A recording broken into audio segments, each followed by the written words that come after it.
अस्सलाम वालेकुम my YouTube family, कैसे हैं आप सब। उम्मीद है कि सब ठीक ठाक और खैरियत से होंगे। तो जी आज मैं हाजिर हूँ आप लोगों के लिए बहुत ही अच्छी और आसान सी वीडियो लेके कि जिसमें आप जो है ना घर बैठे अपने आईब्रोज़ को खुद नीट कर सकते हैं। और अगर आप बिगनर्स हैं तो मैं आपके साथ टिप्स एंड ट्रिक्स भी शेयर करूँगी। तो यहाँ पर आप लोग देख लो कि मेरी अच्छी खासी आईब्रोज़ जो हैं वो मतलब शेप में तो है, लेकिन जस्ट मुझे इसको नीट करना है। तो मैंने कहा मैं आपके साथ भी ये शेयर करती हूँ कि मैं अपने घर पर आईब्रोज़ को किस तरीके से नीट करती हूँ। मुझे बार-बार पार्लर जाना बिल्कुल पसंद नहीं है और ना ही इतना कोई टाइम होता है ना, तो इस वजह से जो है ना हम घर पर मैं खुद ही अपने घर पर आईब्रोज़ को नीट कर लेती हूँ। तो इसके लिए आपको थ्रेड और सीज़र की ज़रूरत है, और थ्रेड आपके पास जो भी अवेलेबल हो, घर वाला जो सुई धागे वाला होता है जिससे आप स्टिचिंग करते हो, आप वो वाला भी ले सकते हो। तो दोनों आपने थ्रेड को जो है ना थोड़ा लंबाई में तोड़ लेना है, ठीक है। जब आप उसको इस तरह से ले लो तो इसके जो 2 सिरे होते हैं, दोनों सिरों को लेकर आपने अच्छी तरीके से एक जो नॉट होती है ना उसको बना लेना है, यानी कि गिट्ठा डाल देनी है। तो अब इस तरीके से दोनों सिरे इसके दोनों तरफ से ये बंद हो जाएगा, और अब आपने जो है ना अपने राइट हैंड की तरफ से या लेफ्ट हैंड की तरफ से आपने इसको 2 से 3 बल देने हैं। तो ये इस तरीके से कैंची की तरह बन जाएगा, जिससे आप दोनों तरफ से जो है वो अपनी आईब्रोज़ को नीट कर सकते हो, ठीक है। अच्छा, ये जो ट्रिक है आप ये बहुत ईज़ी है, आप इससे अपनी अपर लिप्स भी नीट कर सकते हो, चिन भी नीट कर सकते हो। और अपनी जब हम सेल्फ आईब्रोज़ की या अपर लिप्स की थ्रेडिंग करते हैं तो उसके लिए हम इसी तरीके से थ्रेड को बनाते हैं एंड देन अपनी थ्रेडिंग हम कर सकते हैं। तो मैं बहुत आपको करीब से दिखा रही हूँ कि मेरी आईब्रोज़ की हालत आप देख सकते हो कि अच्छी खासी इसमें जो है ना छोटे-छोटे से मेरे बाल आए हुए हैं। तो अब मैं इनको नीट करने लगी हूँ। अच्छा, जो हमने थ्रेड बनाया है उसको आपने जो है ना किस तरीके से अप्लाई करना है, तो पहले आपने जिसका जहाँ का भी बाल निकालना है आईब्रो में, तो आपने उसको पहले पीछे की तरफ लेके जाना है थ्रेड को, देन फिर आपने आगे की तरफ से उसको चलाना है, ठीक है। अच्छा, मेरे राइट एंड लेफ़्ट दोनों हाथ अल्हम्दुलिल्लाह चलते हैं इसमें, तो मुझे क्योंकि काफ़ी प्रैक्टिस है, मैं हमेशा घर पे करती हूँ, तो मेरे राइट और लेफ़्ट दोनों चलते हैं। तो ऐसा हो सकता है कि आपके दोनों हैंड ना चलें, तो आपको जो है वो अगर आप लेफ़्टी हो तो राइट वाली बनाने में मसला होगा, और अगर आप राइट हैंड से काम करते हो तो आपको लेफ़्ट वाली बनाने में मसला होगा। तो इस तरीके से ना आप क्या कर सकते हो कि नीचे वाला जो हिस्सा होता है, क्योंकि वो हमारी जहाँ पे मैं अभी नीट कर रही हूँ, तो ये वाला हिस्सा जो होता है ये हमारी आइज़ का थोड़ा जो है वो काफ़ी लूज़ स्किन होती है। तो अगर आपको प्रैक्टिस नहीं है और आप डर रहे हो तो आप किसी से ना इसको होल्ड करवा सकते हो घर में। अगर आपके पास कोई भी हो, आपकी मदर हो या कोई बच्चे भी हो, तो उसको भी आप बोलोगे तो वो आपकी नीचे की स्किन जो है वो अच्छी तरीके से खींच लेगा, जैसे थोड़ा सा अपनी फिंगर्स की मदद से। तो आप ईज़िली अपनी आईब्रोज़ को नीट कर सकते हो। तो अब यहाँ पर आप लोग देखो कि जो मैंने आपको ट्रिक बताई उसी के साथ ही मैंने अपनी जो है ना ये वाली आईब्रो जो है वो नीट कर लिया, और अब मैं इसको सेंटर से नीट कर रही हूँ। मैं आपको ये बता रही हूँ कि जब आपने बाल निकालना है, तो जो आपने बाल निकालना है उसको आपने पहले पीछे की तरफ उसको थ्रेड में लेके जाना है, एंड देन उसके ऊपर फिर आपने अपनी सीज़र की तरह इसको थ्रेड को चलाना है, ठीक है। तो यहाँ पर देखो बहुत क्लियर मैंने दिखाया है कि जो मुझे बाल निकालना होता है मैं उसको पहले आगे वाले हिस्से में रख के, ठीक है, देन उसको फिर पीछे लेके जाती हूँ, एंड देन फिर मैं पीछे से उसको थ्रेड की तरह चलाती हूँ। और अब जो मेरे हेयर्स जो है वो खड़े हुए थे, जो आगे के बाल होते हैं उनको मैं नीट कर लूँगी, यानी कि कट कर लूँगी सीज़र के साथ। भाई मेरे पास नॉर्मल बेबी सीज़र है, इससे मैं अपनी बेटी की नेल्स वगैरह भी कट करती हूँ। तो इसके लिए हमें कोई प्रोफेशनल सीज़र की भी ज़रूरत नहीं होती है, अल्हम्दुलिल्लाह आप घर पर हर चीज़ से अपना काम कर सकते हो। तो अब यहाँ पर देखो कि मेरी जो शेप है वो अच्छी तरीके से साफ़ हो चुकी है, मुझे तो बहुत काफ़ी अच्छी नज़र आ रही थी। आई डोंट नो कि वीडियो में शायद इतना क्लियर नहीं है, लेकिन ये है कि बहुत अच्छे से जो है ना मेरी आईब्रोज़ नीट हो गई थी। अब यहाँ पर एक मैंने कर ली, अब मैं जल्दी से जो है वो दूसरी वाली भी कर लेती हूँ। तो यहाँ पर अगर आपको प्रॉब्लम हो तो फिर आप जो है ना अपने लिए कोई टिंकल रेज़र का यूज़ कर सकते हो, ठीक है, थ्रेड के साथ। या फिर आप फिर फ्लॉलेस मशीन भी ले सकते हो, जिससे आप अपनी आईब्रोज़ घर पर बना सकते हो।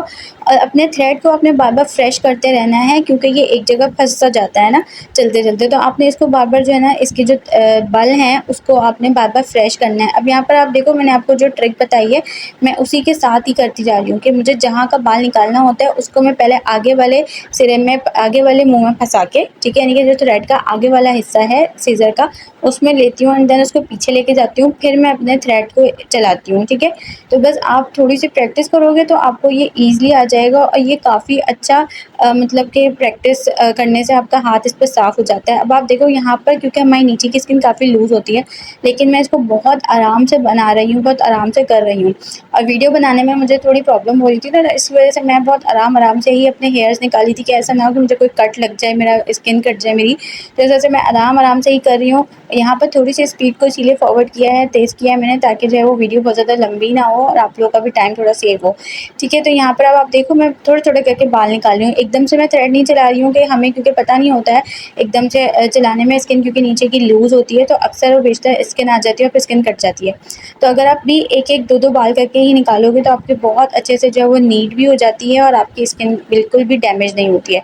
तो अब यहाँ पर आप देखो जो मैंने आपको ट्रिक बताई है, मैं आपको उसी ट्रिक के साथ ही अपने सारे बाल निकालती जा रही हूँ। यहाँ पे अल्हम्दुलिल्लाह आईब्रोज़ जो हैं वो क्लियर होती जा रही हैं और आप यकीन करें अल्लाह का शुक्र मेरी इतनी प्रैक्टिस हो चुकी है कि मुझे एक कट भी नहीं आता। जब भी मैं इस तरह से अपनी आईब्रो नीट करती हूँ तो अल्लाह का शुक्र है मुझे कभी कोई कट नहीं आया और मैं आराम से कर लेती हूँ। हालाँकि मेरी भी स्किन काफ़ी लूज़ है, मतलब आइज़ की जो नीचे वाला हिस्सा होता है, तो यहाँ पर लेकिन आप आराम-आराम से करोगे तो ईज़िली आप कर सकते हो। ठीक है, अगर आप इस तरीके से नहीं कर सकते तो आप अपनी आइज़ को थोड़ा-सा जो है ना वाइड ओपन करें, ठीक है, यानी कि बड़ा-बड़ा खोलें, तो इससे भी आपकी स्किन जो होती है थोड़ी स्ट्रेच हो जाती है, फिर आप ईज़िली कर सकते हो। नहीं तो फिर आप किसी की भी हेल्प ले सकते हो अपने घर में, जो आपके घर में कोई भी अवेलेबल हो, तो आप उसको बोलो जस्ट नीचे से आपकी आई आप बंद कर लो। आई के ऊपर की जो स्किन है वो खींच लेंगे नीचे से, तो फिंगर की मदद से, तो फिर आप आराम से अपने जो है वो हेयर्स को रिमूव कर सकते हो। ठीक है, तो यहाँ पर जो है ना बातों-बातों में मेरी आईब्रो ये वाली भी अच्छी तरीके से नीट होती जा रही है और आप लोग मुझे कमेंट ज़रूर करके बताइएगा कि आप लोग जो है वो कहाँ से मुझे वॉच कर रहे हैं। और आजकल जो है ना मेरे सब्सक्राइबर सारे सोए हुए हैं, तो भाई आप लोग क्यों सोए हुए हो यार? जल्दी से मुझे जो है ना एक्टिवेट हो जाओ आप लोग सारे, और जो है जिस तरह से पहले आप लोग मुझे अच्छा रिस्पॉन्स दे रहे थे वीडियोज़ पे, लाइक करते थे, कमेंट, शेयर सब आ रहे थे और जो है वो मुझे कमेंट्स बहुत ज़्यादा आते थे। और आप लोग की कोई भी क्यूरी हो तो कमेंट करके मुझसे पूछा करो, तो मैं आप लोग को ज़रूर शेयर कर दूँगी। और यहाँ पर आप लोग खुद देखो कि मेरी आईब्रोज जो है वो बहुत अच्छी नीट हो रही हैं। अब हम जो है वो अपनी ऊपर वाली आईब्रो को नीट करेंगे। तो ऊपर वाली जो स्किन होती है वो वैसे ही टाइट होती है, तो उसमें इतना ज़्यादा मसला नहीं होता, वो ईज़िली आप जो है वो बना सकते हो। लेकिन जो वो होता है ना, हमारी क्या कहना चाहिए कि माथे का जो साइड होता है, यानी कि जिसको हम क्या बोलेंगे, कनपट्टी बोल सकते हैं जो भी बोलते हैं शायद, खैर जो भी हम जहाँ पे ये आर्च आता है ना ऊपर का, तो वो स्किन लूज़ होती है, वहाँ पर भी आप अगर पकड़ के किसी से करवा लोगे शुरू में, अगर आप बिगनर हो, तो आपकी जो है वो स्किन कट नहीं होगी, क्योंकि वहाँ पे भी ना कट लग जाते हैं, ये वाली जगह। ठीक है, ये वाली जो जगह है ये भी हमारी लूज़ होती है, तो यहाँ पे भी अगर आप किसी से होल्ड करवा के बनवा लोगे तो आपको ये ईज़ी रहेगा। नहीं तो फिर आप अपनी आइज़ को बस इस तरीके से रखो टाइट करके और फिर आप निकालो, और थोड़े-थोड़े बाल करके, यानी कि 1-1 2-2 बाल करके आप निकालोगे तो आपकी जो है ना कभी भी कट नहीं आएगा और आईब्रोज़ भी आपकी बहुत अच्छी से नीट हो जाएँगी। ठीक है जी, तो यहाँ पर जो है ना मैं इस तरीके से नीट कर लूँगी और मेरी जो आईब्रोज़ थी वो सारी नीट हो गई थी। अब यहाँ पर आप लोग देख लो, बहुत ज़्यादा बाल अगर आपके आ जाएँ फिर तो मैं आपको सजेस्ट नहीं करूँगी कि आप अपने आईब्रोज़ को खुद नीट करें, फिर तो आप पार्लर्स वगैरह जाके ही बनवाएँ। लेकिन ये कि अगर आपको थोड़ी बहुत भी नीटनेस की ज़रूरत हो तो मैं यही सजेस्ट करती हूँ कि आप लोग अपना खुद काम कर लिया करो, बार-बार पार्लर जाने से और फिर बार-बार बंदा जाके इतने-इतने पैसे भी दे आईब्रोज़ के लिए। तो यहाँ पर है कि आप इस तरह से अपनी प्रैक्टिस कर लोगे तो आप इससे अपनी आईब्रोज़ भी खुद बना सकते हो और अपर लिप्स है, अपनी चिन वगैरह को आप खुद ही क्लीन कर सकते हो। इवन आप अपना पूरा फ़ॉरहेड भी इससे ईज़िली थ्रेड कर सकते हो। तो यार उम्मीद है कि आपको मेरी वीडियो जो है वो पसंद आएगी, क्योंकि मैंने काफ़ी मेहनत से वीडियो बनाई है, काफ़ी टाइम बाद अब मैं वीडियो बनाने में एक्टिव हुई हूँ। आप लोगों के सपोर्ट की शदीद ज़रूरत है और आप लोगों का सपोर्ट बस यही होता है कि आप हमारी वीडियो को लाइक कर दें, कमेंट कर दें और अपने फ्रेंड्स एंड फैमिली में शेयर कर दीजिए। और अगर आप मेरे चैनल पर न्यू हैं तो चैनल को सब्सक्राइब भी कर दीजिए, साथ ही लगे बेल आइकन को प्रेस कर लीजिए ताकि आपको मेरी न्यू वीडियोज़ का नोटिफिकेशन भी मिलता रहेगा। और जो मैंने आपको इस तरह से थ्रेडिंग करनी बताई है, तो अगर आप डायरेक्टली इसको आईब्रोज़ पर नहीं बनाना चाहते, कि अभी आप बिगिनर हो, आपको प्रैक्टिस नहीं है, तो फिर आप जो है ना इस मेथड के साथ अपनी हैंड पर प्रैक्टिस कर सकते हो या अपने फुट पर, आप अपने लेग पर प्रैक्टिस कर सकते हो। तो आपका जो हाथ है वो ईज़िली जब चलना शुरू हो जाए तो फिर आप अपनी अपर लिप्स पर ट्राई करें, देन फिर आप आईब्रोज़ पर आएँ।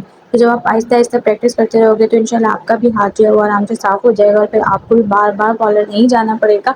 तो उम्मीद है कि आज की वीडियो आप लोगों को पसंद आएगी, और पसंद आती है तो जल्दी से मेरी वीडियो को लाइक कर दीजिएगा और प्यारा सा कमेंट करके जाइएगा। चैनल पर न्यू हो तो चैनल को सब्सक्राइब करिएगा। अल्लाह हाफ़िज़।